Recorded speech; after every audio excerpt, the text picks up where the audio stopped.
আসসালামু আলাইকুম, সবাইকে স্বাগতম। আপনাদের সাথে আছে মুজাহিদুল ইসলাম শাওন। আজকের এই ভিডিওতে দেখব আমরা কিভাবে আমাদের পিএইচপির ফার্স্ট যে প্রজেক্টটি সেটি ক্রিয়েট করতে পারি। তো আমরা গত পর্বে পিএইচপির জন্য এনভায়রনমেন্ট সেটআপ করেছিলাম। সেটি আমাদের যে ডেস্কটপ ইউজার যারা আছেন তাদের জন্য একটি ভিডিও দিয়েছিলাম এবং যারা মোবাইল ইউজার তাদের জন্য আরেকটি ভিডিও দিয়েছিলাম। তো ডেস্কটপ এবং মোবাইল অর্থাৎ অ্যান্ড্রয়েড ইউজাররাও আমাদের সাথে পিএইচপি কোডগুলো প্র্যাকটিস করতে পারেন এবং পিএইচপি অর্থাৎ ওয়েব ডেভেলপমেন্ট শিখতে পারেন। আমরা আজকে দেখব কিভাবে আমাদের ফার্স্ট প্রজেক্টটি ক্রিয়েট করতে হয় সেটি। প্রথমে আমাদের যে লোকাল সার্ভার অর্থাৎ আমাদের যে কোনো ওয়েবসাইট রান করানোর জন্য যে সার্ভারটি প্রয়োজন হয় সেই সার্ভারটি রান করাতে হবে এবং পরবর্তীতে আমরা যে কোনো একটি ফোল্ডারের ভিতরে, যে কোনো একটি ফোল্ডার না, আমাদের নির্ধারিত ফোল্ডারের ভিতরে কোডগুলো করব।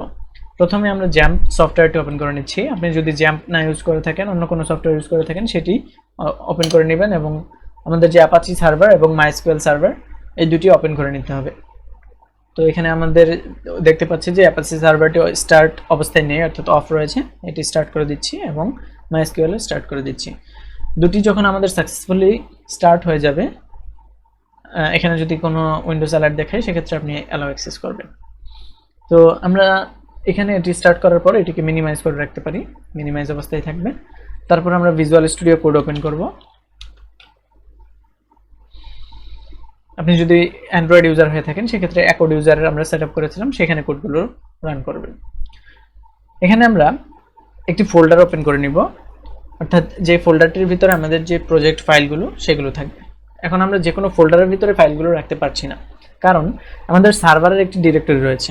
এই রুট ডিরেক্টরি থেকে সকল ফাইলগুলো হ্যান্ডেল করা হয় ওয়েবসাইটে। তো আমরা যে লোকাল সার্ভারটি চালাবো, এখন যদি আমরা লোকাল সার্ভারে যাই, আমাদের যে কোনো ব্রাউজার ইউজ করতে পারি, ক্রোম ব্রাউজার ইউজ করতে পারি, অথবা যে কোনো ব্রাউজার ইউজ করে আমরা লোকাল হোস্টে যদি যাই, অর্থাৎ এই অ্যাপাচি সার্ভার অন অবস্থায় যদি জ্যাম্প না স্টার্ট করে থাকেন লোকাল সার্ভার কাজ করবে না। এটি স্টার্ট করার পরে দেখছি যে একটি ডিফল্ট পেজ দেখাচ্ছে, লোকাল হোস্ট স্ল্যাশ ড্যাশবোর্ড। এটি একটি ইউআরএল এবং এই ইউআরএলে একটি পেজ দেখাচ্ছে যেটি আমরা নিজেরা ক্রিয়েট করিনি এবং এটি জ্যাম্পের যে ডেমো সেটি থেকে দিয়ে দেওয়া হয়েছে। এখন এই ফাইলগুলো যেখানে রয়েছে আমাদেরকে সেইখানেই আমাদের কোডগুলো করতে হবে এবং সেখান থেকে রান করাতে হবে। এই ফাইলগুলো রয়েছে আমাদের যে htdocs ফোল্ডার। htdocs ফোল্ডার কোথায় পাবেন সেটি যদি বলি, আপনারা যে ডিরেক্টরিতে জ্যাম্প ওপেন করেছিলেন সেই ডিরেক্টরিতে আপনি দেখতে পাবেন htdocs ফোল্ডার রয়েছে। আপনার যদি মনে না থাকে আপনি কোথায় এটি ইনস্টল করেছেন, সেক্ষেত্রে ঘাবড়ানোর কিছু নেই, আমরা এটি বের করে নিতে পারি। আমরা যদি স্টার্ট মেনুতে যাই, তারপর সার্চ করব জ্যাম্প XAMPP। এটি আসার পরে এটির উপরে রাইট ক্লিক করতে পারি, অথবা ডানে দেখতে পাচ্ছেন যে ওপেন ফাইল লোকেশন একটি অপশন রয়েছে, আমি রাইট ক্লিক করে দেখাচ্ছি ওপেন ফাইল লোকেশন। এটিতে আসার পর দেখুন এখানে একটি শর্টকাট রয়েছে, এই শর্টকাটটিতে আবার ক্লিক করে রাইট ক্লিক করে ওপেন ফাইল লোকেশন করতে পারি, অথবা জ্যাম্প htdocs ফোল্ডার, এখানে একটি শর্টকাট তৈরি করে দেওয়া আছে, আপনি এখানে ডাবল ক্লিক করলে htdocs ফোল্ডারের ভিতর চলে যাবেন। যদি আপনি এখানে এই অপশনটি না পান সেক্ষেত্রে আপনি জ্যাম্প কন্ট্রোলের উপরে ক্লিক করে রাইট ক্লিক করে ওপেন ফাইল লোকেশন করলেও আপনি জ্যাম্পের যে ফোল্ডার সেটির ভিতরে প্রবেশ করবেন এবং এখানে আপনি যদি খোঁজেন দেখতে পাবেন যে htdocs নামে একটি ফোল্ডার রয়েছে। আর আপনার যদি এই অপশনটি থাকে সেক্ষেত্রে আপনি সরাসরি htdocs ফোল্ডারে চলে যেতে পারবেন। তো দেখুন htdocs ফোল্ডারের ভিতরে আমাদের অনেকগুলো ফাইল রয়েছে। htdocs ফোল্ডারের ভিতরে আমাদের যে ফাইলগুলো রয়েছে সেগুলো আমরা নিজেরা তৈরি করিনি, এগুলো আমাদের জ্যাম্প থেকে দিয়ে দেওয়া হয়েছে। তো আমাদের এই ফাইলগুলোর আর কোনো প্রয়োজন হবে না, সেক্ষেত্রে আমি এটিকে কন্ট্রোল দিয়ে সিলেক্ট করে ডিলিট করে দিচ্ছি। আপনারাও এই ফাইলগুলো ডিলিট করে দিতে পারেন। এখন আমরা এই ফোল্ডারটি আমাদের ভিজুয়াল স্টুডিও কোড ওপেন করতে পারি, অথবা এখানে আমাদের যে প্রজেক্ট ক্রিয়েট করছি সেই প্রজেক্টের ফোল্ডার ক্রিয়েট করে নিতে পারি। আমি এখানে রাইট ক্লিক করে একটি নতুন ফোল্ডার নিচ্ছি, এটি হচ্ছে আমাদের প্রজেক্ট যে ফোল্ডার, এটির ভিতরে আমাদের সকল ফাইলগুলো থাকবে যে প্রজেক্টটি করছি। এটি যদি আপনাদের যে কোনো একটি সিভির ওয়েবসাইট হয়ে থাকে সেক্ষেত্রে সিভির ওয়েবসাইট, অর্থাৎ আপনার প্রজেক্টের নামটি আপনি এখানে দিয়ে দিবেন। আমরা যেহেতু শুধুমাত্র পিএইচপির কোরগুলো বা বেসিকগুলো নিয়ে আলোচনা করব, সেক্ষেত্রে এখানে নামের কোনো খুব একটা গুরুত্ব দেওয়ার প্রয়োজন নেই। আপনার যা প্রয়োজন অর্থাৎ আপনার যা ইচ্ছা আপনি দিয়ে দিতে পারেন। ফার্স্ট পিএইচপি লিখলাম, আপনার এই নামটি মনে রাখবেন। এই ফার্স্ট পিএইচপি যে ফোল্ডার এটি ওপেন করে নিতে হবে ভিজুয়াল স্টুডিও কোডে। আমরা এখানে এই ফোল্ডারের ভিতরে থাকা অবস্থায় রাইট ক্লিক করলে দেখতে পাবো যে ওপেন উইথ কোড। যদি এই অপশনটি দেখতে না পান সেক্ষেত্রে আপনি ভিজুয়াল স্টুডিও কোড ওপেন করে এখানে ফাইল ওপেন ফোল্ডারে ক্লিক করতে পারেন। ওপেন ফোল্ডারে ক্লিক করার পর আপনার যে জায়গাটিতে আপনি জ্যাম্প সফটওয়্যারের যে htdocs ফোল্ডার রয়েছে সেটি দেখে নিতে পারেন। আমার এখানে রয়েছে SSD, দিস পিসি SSD, তার ভিতরে জ্যাম্প htdocs, তারপরে আমার ফার্স্ট পিএইচপি আমি ওপেন করে নিচ্ছি। যে এসএসডি, তার ভিতরে রয়েছে আমাদের যে জ্যাম্প ফোল্ডার, তার ভিতরে htdocs এবং সেখানে আমাদের ফার্স্ট পিএইচপি ফোল্ডারটি আমরা মাত্র তৈরি করলাম। এখানে ক্লিক করে সিলেক্ট ফোল্ডারে ক্লিক করছি। এই ফোল্ডারের ওপেন করার সময় আপনার কাছে পারমিশন চাইবে, আপনি এখানে টিক চিহ্ন দিয়ে ইয়েস ট্রাস্টে দিয়ে দিতে পারেন। তো এখানে দেখুন যে ফার্স্ট পিএইচপি যে ফোল্ডারটি এটি এখানে ওপেন হয়ে গিয়েছে। তো আমরা একটু জুম করে নিচ্ছি। ফার্স্ট পিএইচপি ফোল্ডারের ভিতরে আমাদের যাবতীয় পিএইচপির যে কোডগুলো এবং ফাইলগুলো সেগুলো থাকবে। আমরা এখন আমাদের ফার্স্ট যে পিএইচপি কোড লেখার জন্য ফাইল সেটি ক্রিয়েট করছি। আমি এখানে প্লাসে ক্লিক করছি। দেখুন এখানে আপনি ফার্স্ট পিএইচপি ডান পাশে এটি হচ্ছে ফাইলের আইকন, এর ভিতরে যদি ফোল্ডার অর্থাৎ ফার্স্ট পিএইচপির ভিতরে যদি ফোল্ডার তৈরি করতে চান প্লাস ফোল্ডারে ক্লিক করবেন। এই অপশনটি যদি রিফ্রেশ করতে চান বা রিলোড করতে চান এখানে ক্লিক করবেন এবং এটি মিনিমাইজ করার জন্য মাইনাসে ক্লিক করতে পারেন। তো আমরা ফার্স্ট পিএইচপি যে ফোল্ডার এটির ভিতরে একটি ফাইল তৈরি করে নিব। এখানে প্লাস ফাইল আইকনে ক্লিক করছি। আমাদের ফাইলের একটি নাম দিতে হবে। কনভেনশন হচ্ছে index.php, একটি ফাইল থাকা।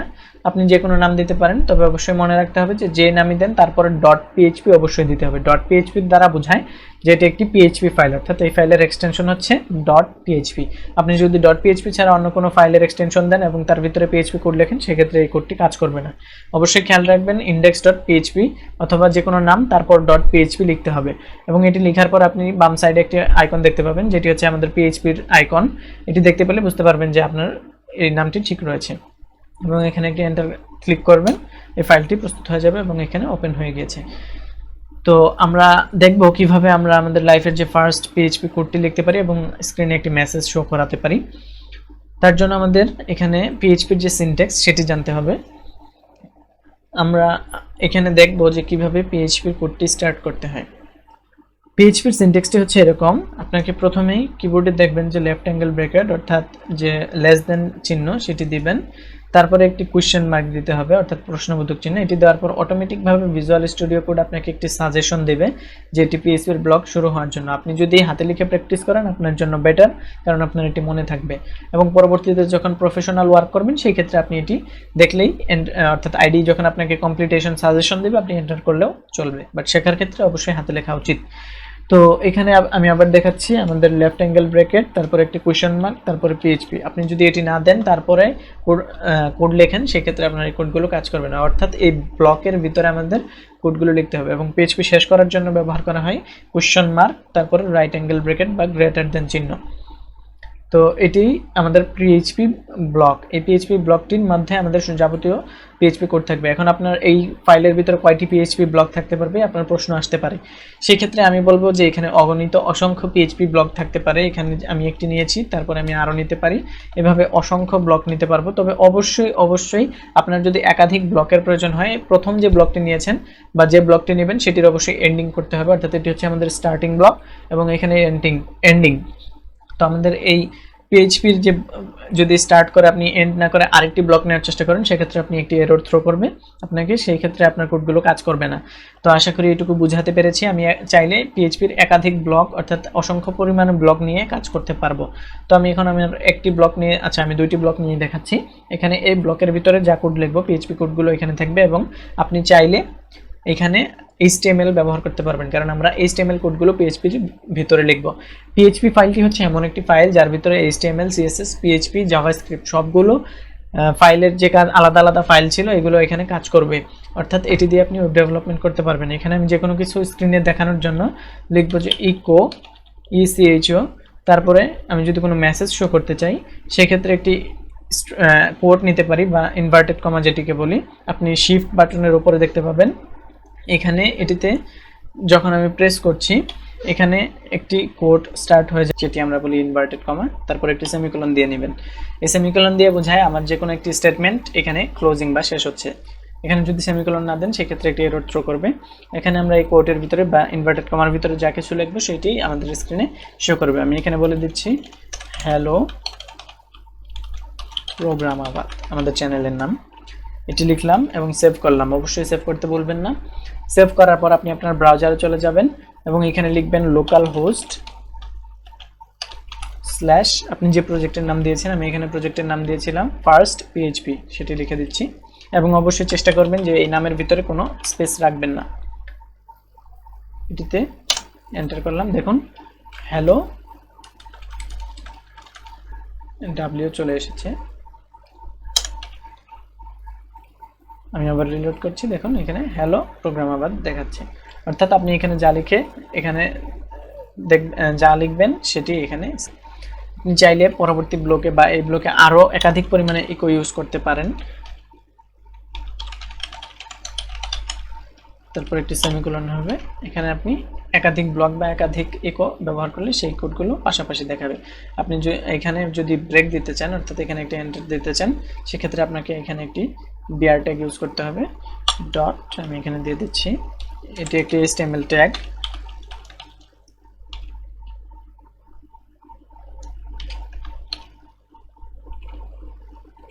দেখুন এটি নিচে নিচে চলে এসেছে। পরবর্তী ভিডিওগুলোতে আমরা বাকি অংশগুলো দেখার চেষ্টা করব ইনশাআল্লাহ।